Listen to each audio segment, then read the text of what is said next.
Hi there guys, sorry about the delay in videos, just been busy with other commitments. What I got today is just a quick overview and my thoughts on the G&G version 1 gas blowback combat machine. I picked this up pretty cheap from a mate at a really good deal. I got it at a price. It didn't come with the CQR Rush front riz or the aim point. But what it did come with CCR stock, MOE grip, a red dot ACOG, and the normal G&G CM16L, the carbine front riz and outer barrel, the grip and the suppressor. I did find, and from feedback that I see on the internet, people saying with the front rail and the barrel coming loose on the other thing, which I did experience with this, and that's why I've changed it out for my old G&G Rush one. Now I get barely any wobble between the two. I did have an inner barrel that extended right to the end of the suppressor, which was the original inner barrel that it came with. But when I turned up to game day and put it through chrono on 2s, it came up at 412 feet per second. It was quite a warm day. It's quite rare here in the UK. Luckily I had brought a spare inner barrel, which I think is going to about there at the moment. It's a Mad Bull 6.03, not sure on the millimeter length, inner barrel, which brought it down to like literally dead on the mark of like 350, 351, which I checked with the site runners and they said it was fine. Just had to watch minimum engagement, which is fair enough. Okay, so I've got 4 mags with it. 2 are Gen 1 mags and 2 are Gen 2s. Everyone's saying that Gen 2s do not work with this gun. That is correct, as they do have the mag follower to hold the bolt open, because the version 2 of this I think has a bolt that fully cycles all the way back, whereas this only goes halfway. This is why I managed to get this on a good deal, because I got 2 mags and they were presumed faulty because they weren't feeding with the gun. All I did to make these work with this was took it out, and there's normally like a bit of metal, I've got it lying around. This is a little catch in here, you just remove that and then it'll work. Like, fit into the gun and it'll lock back fine. So the version 2 mags do work. The G&G combat machine gas blowback is based off the GHK gas blowback drop-in kit for the M4, so their mags presumably would work from what I've been reading. These are all G&G mags. Gas efficiency on these is really well. I found the version 2 ones tend to hold the gas a little bit longer. Like I can get for about 2.5, maybe 3 mags worth of BBs. They're 40 round mags before after refill, where I can get basically I think about 4 mags or 4.5 mags out of these before after refill it, which is really good. That's why I got them taped. Yeah, so that's my G&G gas blowback.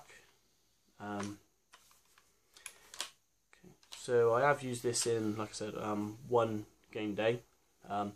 It performed flawlessly. It outperformed any of my AEGs I've ever had before, even my A&K SVD sniper rifle. This just seemed to have the range on anyone I just aimed at, just seemed to go that far.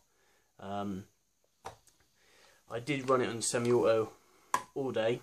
Tried full auto for a burst a second at burst, but it wasn't hot enough to get an effective full auto out of this without wasting loads of gas.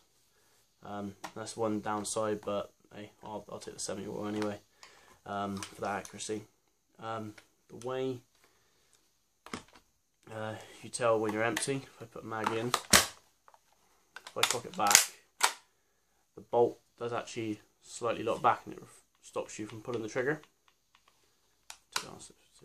Stops you pulling the trigger, so you know when to reload, which works a little bit like a bolt catch. It's a half cycle bolt, so it doesn't go all the way back, meaning that the kick isn't that of a full gas blowback like WE, but it's something comparable to like the SMG8, like MP7 kind of lines, which is still satisfying to shoot. The way you take apart this gun, just pop out, very similar to any other M4 that you've ever done. Pop the 2 pins out, pop that out, and then just lift it out like that. As you can see, pretty simple mechanics inside. So then you'd have that, and you've got that. You can take that gearbox out and drop it into other metal bodies. This is a polymer body. I did try and do it into G&G Magpul lower. It just wouldn't seem to like cycle after one shot, so I just put it back in the original body anyway. And the upper assembly, you've got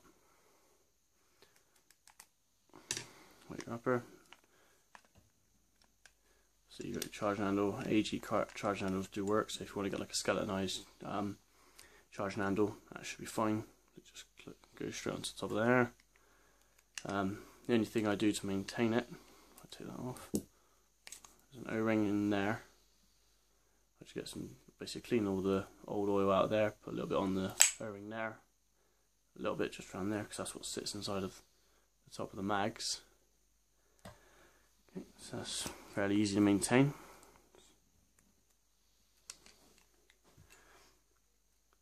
So there's your hop-up. It is a proprietary hop-up.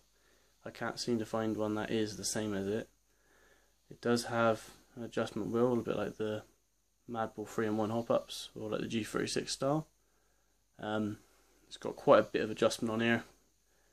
It is plastic. I would have liked it metal, but it does the job, and I'm not mooning because the accuracy on this is insane. To reassemble it, just put that to the top there, so it's lined up. Get your upper receiver, slide it in. So this is a drop-in kit, so meaning in the summer, if you wanted to run the gas blowback kit, for the winter, which I'm going to plan to do, is build up a spare version 2 AEG gearbox.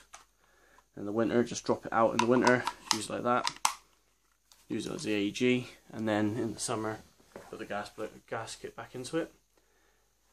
The mags do have a dry fire option, so if you hold the nozzle down, slide that little thing there, it will stop the thing from going up, put it in, you got pretty loud. Like I said, it's just a cheap starter gun to get into gas blowbacks, reasonably low maintenance.